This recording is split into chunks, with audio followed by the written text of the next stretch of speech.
sa amon ginaobrahan.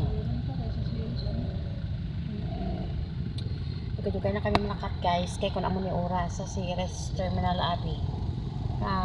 Traffic.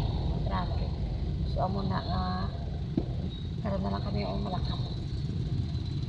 Kanang buso na lang. Ito yung tay kong tipo kay kakapoy sa tiro ko. Yung tay kong tiro ko guys kay kakapoy dito. Yeah. Kaya ano mo?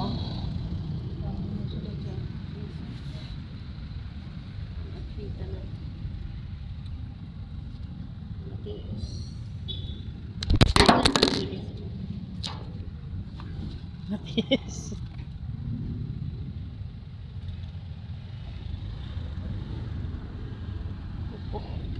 Ano to man nahulog? Kibot ko.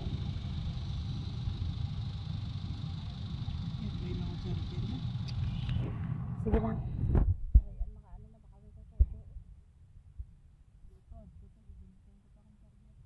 Paano ate? Lakad lang.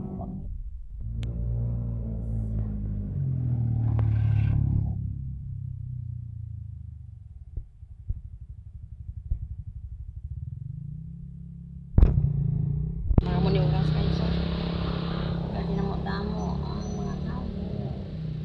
Ari ka na din namin. Ano na yun? Oo, tawhay pa.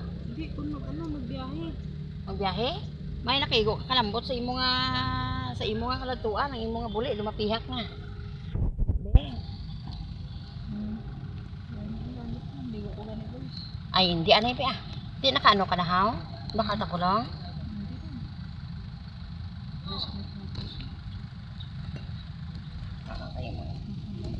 Hindi ah. Hindi ah. Ano eh. Yan, lading man nila.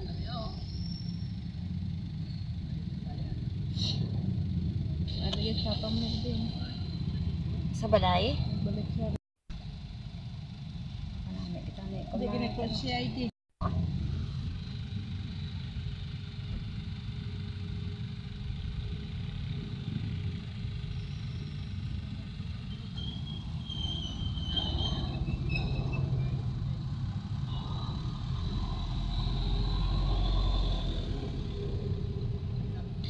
Pagkabati ko kagina nga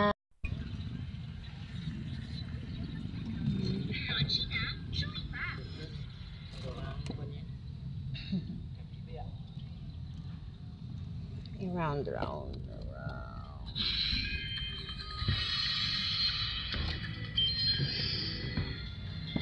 Mamayang gabi nga, posibleng nasa loob na ng Philippine Area of Responsibility of Tropical Storms sa international name na Manny. Mapangalanan niya ng pag-asa na bagyong Pepito.